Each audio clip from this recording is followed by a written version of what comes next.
Baik, assalamualaikum warahmatullahi wabarakatuh. Alhamdulillahirrabbilalamin wa bihi nasta'inu ala umuri dunya waddin. Assalatu wassalamu ala asyrofil anbiya'i wal mursalin sayyidina wa maulana Muhammadin wa ala alihi wa sahbihi ajma'in, amma ba'du. Kepada yang terhormat Ibu Rektor YAIN Ponorogo, Ibu Evi Muafiyah MAG beserta jajarannya, serta yang terhormat Bapak dosen Bapak Wildan Nafi MPDI selaku pengajar mata kuliah hadis pendidikan. Pertama-tama marilah kita panjatkan puji dan puji syukur kehadirat Allah Subhanahu wa taala yang telah memberikan nikmat serta hidayahnya sehingga kita dapat berkumpul, sehingga kita dapat berkumpul dimanapun dalam keadaan sehat walafiat. Salawat serta salam tak lupa kita panjatkan pada junjungan kita Nabi Agung, Nabi besar Muhammad Sallallahu Alaihi Wasallam, Nabi yang kita nantikan syafaatnya kelak di yaumul qiyamah. Baik, di sini saya akan mempresentasikan hasil diskusi dari kelompok 4, yaitu hadis tentang menulis ilmu pengetahuan. Di sini saya beranggotaan saya Gerjaya Dewata dan juga teman saya Mbak Lia Sarah Amelia akan mempresentasikan hadis tentang menulis ilmu pengetahuan. Untuk poin-poin nanti ada 4 poin. Yang pertama hadis yang akan menerangkan tentang menulis ilmu pengetahuan tersebut. Yang kedua sumber induk hadis, dan yang ketiga itu poin sanad, hukum matan, interpretasi dan kesimpulan, serta substansi hadis tentang menulis ilmu pengetahuan. Untuk hadis tentang menulis ilmu pengetahuan, di sini yang telah dipilih adalah Bismillahirrahmanirrahim, qayyidul ilma bil kitab, yang artinya ikatlah ilmu dengan tulisan. Hadis ini diriwayatkan oleh At-Tabrani dan juga hadis induknya. Di sini hadis ini berasal dari kitab Mustadrak ala Sahihaini yang diriwayatkan oleh Hakim Al-Naisaburi.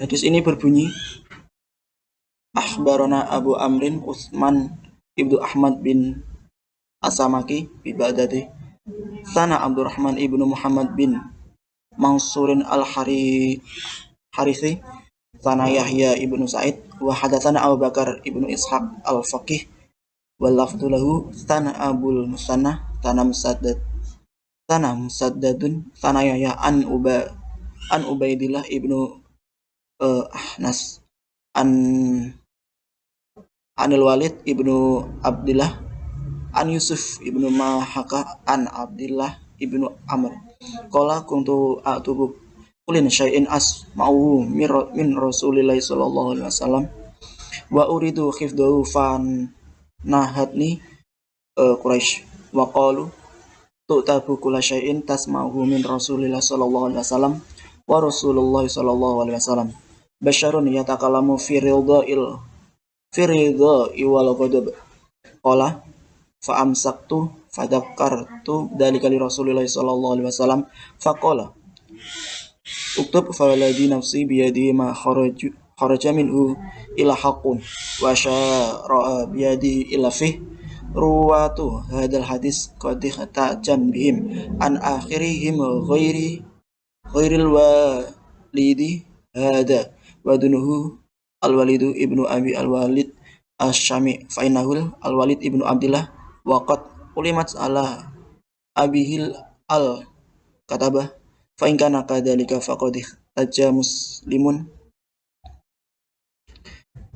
bi wa qad hatir riwayatu an Amri al-Mu'minin Umar ibnul Khattab anhu qala qayyidul ilma bil kitabi qala qayyidul ilma bil kitabi.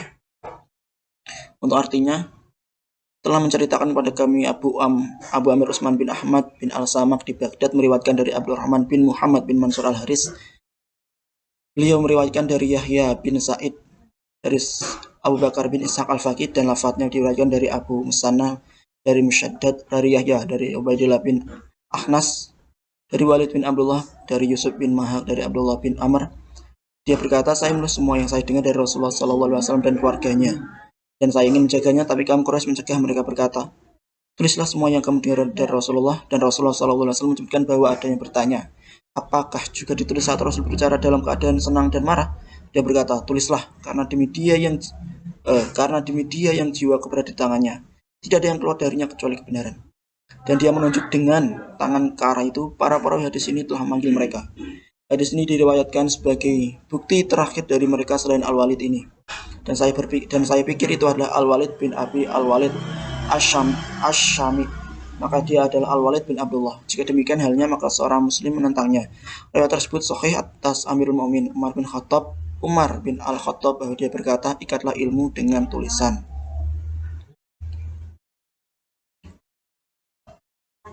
Untuk sanadnya sebagai berikut.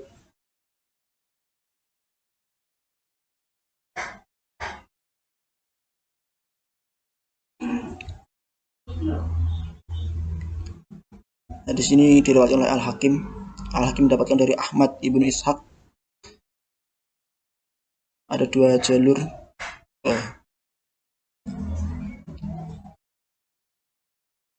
Saya mulai dari atas. Di sini bersumber dari Abdullah bin Umar. Abdullah bin Umar meriwayatkan ke Yusuf bin Mahak. Yusuf bin Mahak meriwayatkan dari Al-Walid bin Abdullah. Al-Walid bin Abdullah meriwayatkan dari Abdullah bin Al-Ahnas.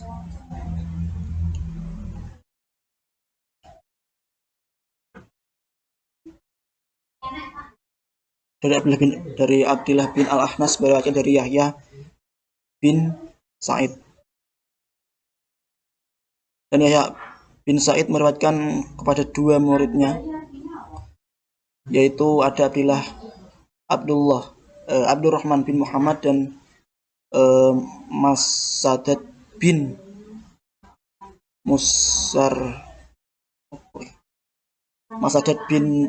Musrihat. Maaf kalau salah. Dan di sini ada satu yang sepertinya dhaif, yaitu Abdurrahman bin Muhammad. Dari jalur Abdurrahman Muhammad, beliau meriwayatkan ke muridnya, yaitu Utsman bin Ahmad meriwayatkan lagi ke Al-Hakim. Jika di jalur berikutnya dari Masadat bin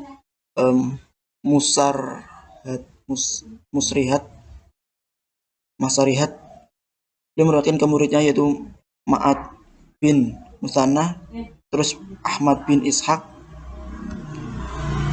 Dari Ahmad bin Ishaq kemudian meriwayatkan lagi ke Al-Hakim. Dari di sini terdapat satu yang derajatnya yang keterangannya dhaif. Tapi untuk di sini derajatnya syikoh. Keterangannya di sini. Untuk interpretasi hadis berdasarkan sanadnya, hadis tersebut memiliki dua jalur sanad atau jalur periwayatan, yang mana semua jalur tersebut semua sanadnya muttasil. Muttasil artinya bersambung, tidak ada yang kotak atau terputus. Dari berdasarkan matan tidak terdapat syad sama sekali, dan dari berdasarkan perawi yang ada dalam hadis tersebut, dalam semua jalur periwayatan semuanya menempati derajat syikoh. Ada satu dobit, kecuali ada satu perawi, yaitu tadi apa itu namanya, yaitu Abdurrahman bin Muhammad. Satu perawi yaitu Abdurrahman bin Muhammad yang menempati derajat al-laisa bil qawi, dalam arti tidak kuat hafalannya. Maksudnya tidak kuat hafalannya karena biru. Beliau adalah yaitu Abdurrahman bin Muhammad. Untuk jarh ta'dilnya kami cantumkan di sini. Dari pendapat Abu Khatim Ar-Razi mengatakan bahwa Abdurrahman bin Muhammad adalah orang yang sudah tua. Yang kedua ada Ad-Daruqutni mengatakan bahwa Abdurrahman bin Muhammad derajatnya laisa bil qawi atau tidak kuat hafalannya. Ada yang C atau 3, yaitu Ibnu Ahmad Al-Hambali. Baik, saya akan lanjutkan presentasi yang tadi terputus karena waktu ternyata terbatas 10 menit. Katanya nih. Baik, saya lanjutkan untuk jarh wa ta'dilnya. Dari Abdurrahman bin Muhammad yang derajatnya tadi laisa bil qawi, berwarna biru. Untuk jarh wa ta'dil pendapat pertama dari Abu Hatim Ar-Razi. Beliau mengatakan bahwa Abdurrahman bin Muhammad adalah orang yang sudah tua. Untuk yang kedua ada Ad-Daruqutni mengatakan bahwa Abdurrahman bin Muhammad derajatnya laisa bil qawi atau tidak kuat hafalannya. Dan yang C, derajat ketiga Ibnu Ahmad Al-Hanbali mengatakan bahwa Abdurrahman bin Muhammad lemah dalam riwayatan. Jadi untuk hadis pertama ini kesimpulannya dari hadis yang diriwayatkan oleh Al-Hakim dalam kitabnya yaitu Mustadrak Al-Sahihaini dapat disimpulkan bahwa sanad dalam hadis tersebut mutasil. Mutasil dari Abu Amr Utsman sampai Abdul bin Amr. Matan dari hadis tersebut tidak terdapat syad serta perawinya sikoh kecuali satu perawi yang menempati derajat laisa bil qawi. Dapat diketahui bahwa derajat hadis tersebut adalah dhaif dikarenakan adanya kecacatan dalam perawi hadis. Tapi di sini keterangannya hijau. Kebanyakan sikoh, tapi dapat disimpulkan karena ada kecacatan maka dalam perawinya karena ada kecacatan dalam perawi hadis derajatnya menjadi dhaif.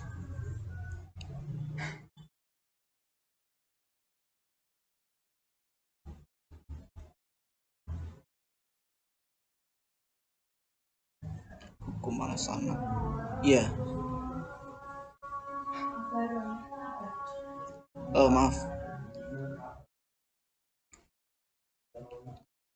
Tapi itu hukum matannya di sini sikoh semua. Sikoh semua berarti menunjukkan hadis ini sahih. Maaf, Pak. Sepertinya untuk derajatnya sepertinya walaupun ada satu, tapi karena ada dua jalur. Tapi tetap diambil kesimpulan bahwa hadis tersebut dapat dikatakan sahih lah. Karena untuk hukum alamatannya di sini sikoh semua. Di kesimpulannya walaupun ada satu tapi terdapat dua jalur. Tapi hadis tersebut untuk hadis tersebut sahih. Ini nanti akan diganti. Baik, untuk hadis kedua dari Musnad Al-Syihab. Akhbarana Hiyatullahi ibnu Ibrahim Al-Khawlaini sana Ali ibnu Al-Husain bin Bundar sana Ahmad ibnu Ubaidillah yakni Ad-Darimi sana Abdullah bin Al-Husain bin Hajir Maula Aqil bin Abi Thalib sana Ismail ibnu Abi Wais sana Ismail ibnu Ibrahim abni Uqbah yani an ammihi Musa ibnu Uqbah an ibni Syihab Az-Zuhri an Anas ibnu Malik qala Rasulullah sallallahu alaihi wasallam qaidul ilma bil kitab. Untuk artinya hadis di atas telah menceritakan kepada kami Hibatullah bin Ibrahim Al-Khawlani telah meriwayatkan kepada kami Ali bin Husain bin Bundar dari Ahmad bin Ubaidillah yani Darimi dari Abdullah bin Husain bin Jabir Maula Aqil bin Abi Thalib dari Ismail bin Abi Uwais dari Ismail bin Ibrahim bin Uqbah dan pamannya itu Musa bin Uqbah dari Ibnu Syihab Zuhri dari Abbas bin Malik yang berkata Rasulullah SAW bersabda ikatlah ilmu dengan tulisan.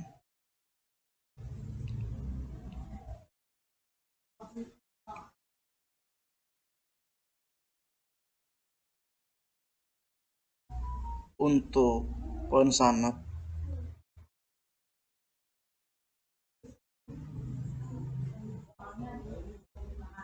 di sini Muhammad bin Ismail mendapatkan dari Hibatullah ibnu Ibrahim dan di sini keterangannya laisa bil qawi biru.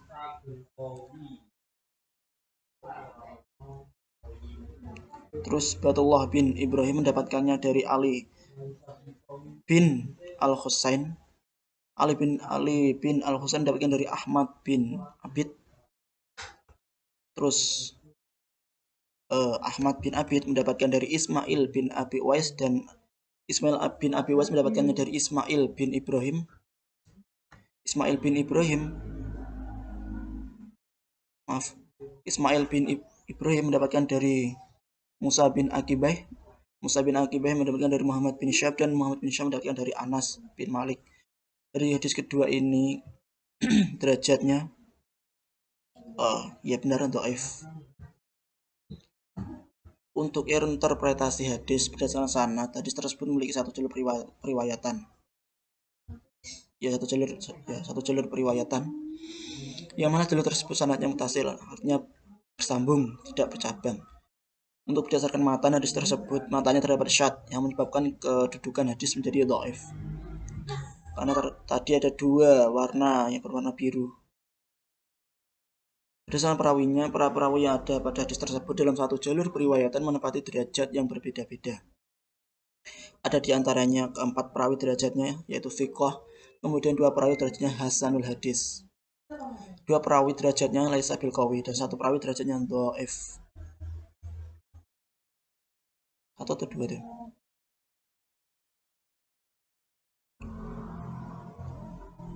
Berikut akan dipaparkan mengenai jarh wa ta'dilnya.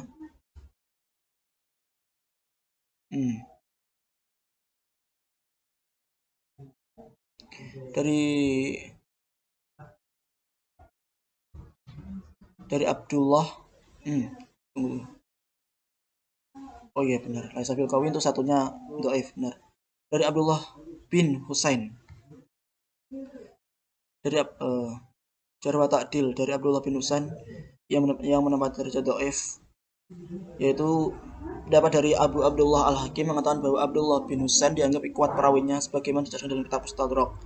Akan tapi dari pendapat kedua dari Ibnu Thahir mengatakan bahwa Abdullah bin Husain hadisnya tidak bisa digunakan sebagai dalil. Yang pendapat ketiga itu Al-Zahabi mengatakan bahwa tidak setuju terhadap Hakim atas penguatannya pada Abu Abdullah sebagaimana pendapatnya Ibnu Hibban. Yang kedua ada Ahmad bin Ubaid.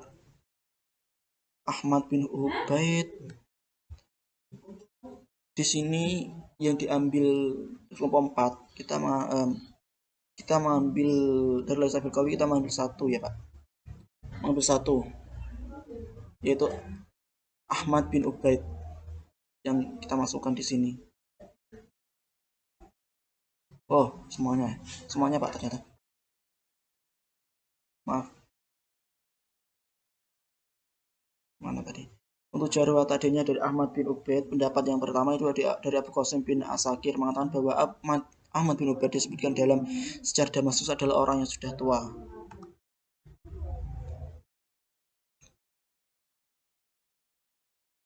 Ya, untuk jarh wa ta'dilnya hanya ada satu Pak.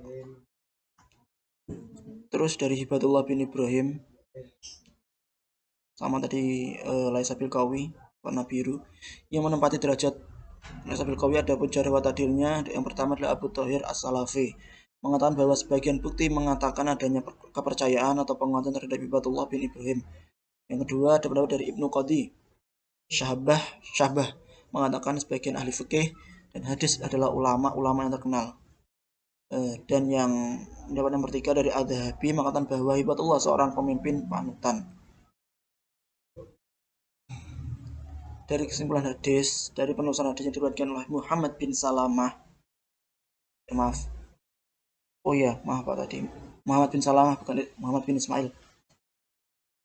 Dari penulisan hadis yang diriwayatkan oleh Muhammad bin Salamah dari kitabnya yaitu Musnad Al-Shihab, kami menyimpulkan bahwa sanad dalam hadis tersebut mutasil atau bersambung.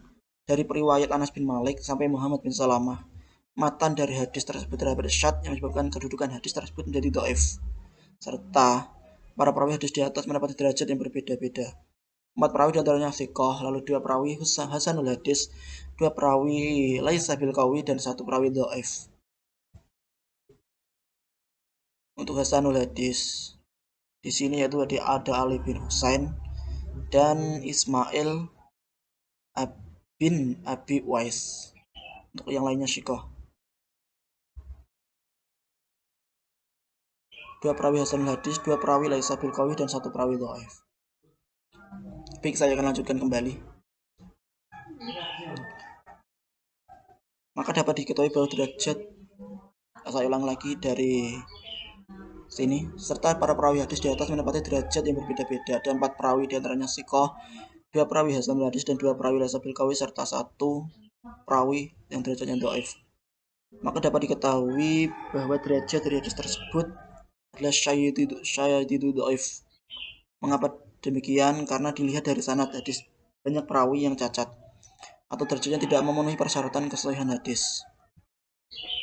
Dapat diketahui di sini matanya menunjukkan syadidu dhaif, hampir ke kuning ke merah.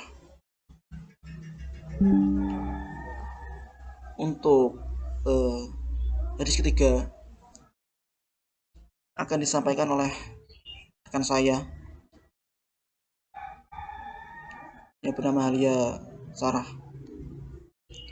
Kepadanya dipersilakan.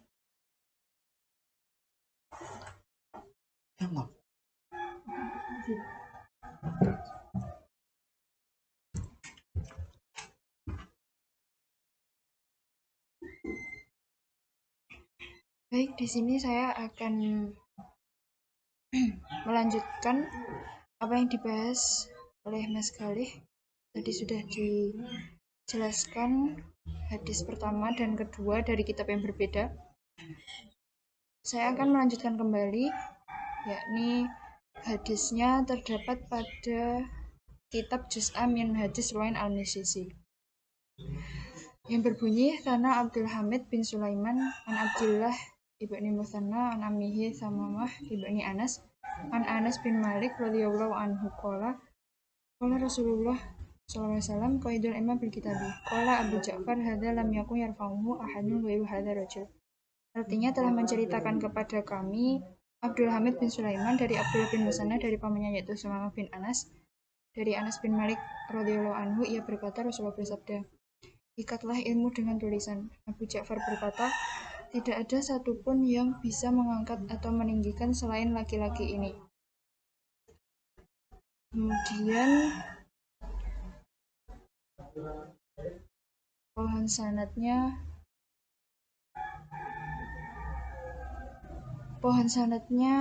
dari yang teratas yaitu Anas bin Malik meriwayatkan kepada Thamamah bin Abdullah, kemudian Abdullah bin Musanna, kemudian Abdullah bin Musanna meriwayatkan kepada Abdul Hamid bin Sulaiman, kemudian Abdul Hamid bin Sulaiman meriwayatkan kepada Muhammad bin Sulaiman.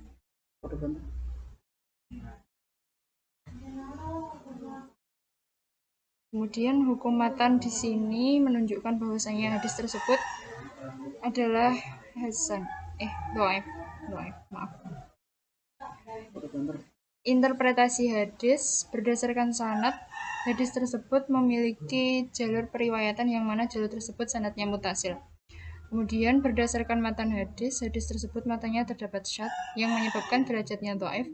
Berdasarkan perawi yang ada dalam hadis tersebut hanya ada 2 yang menempati derajat sikoh. Kemudian perawi lainnya menempati derajat hasan.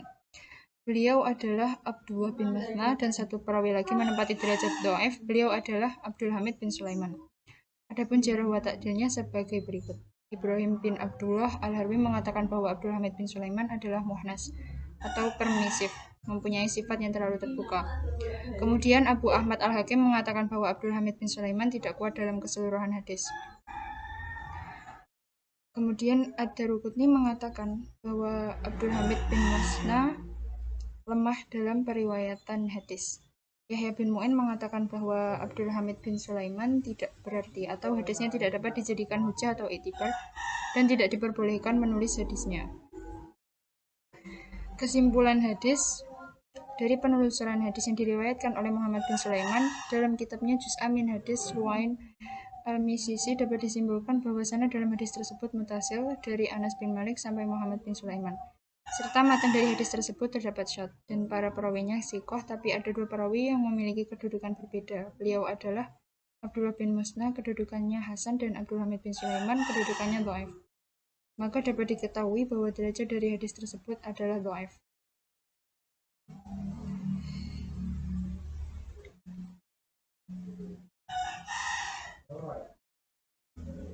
Kemudian substansi dari hadis tentang menulis ilmu pengetahuan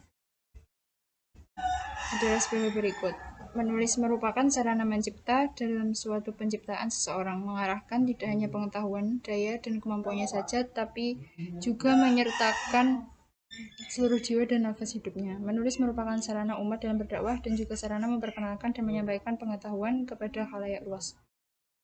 Melalui tulisan, segala sesuatu dapat disampaikan secara terperinci dan detail.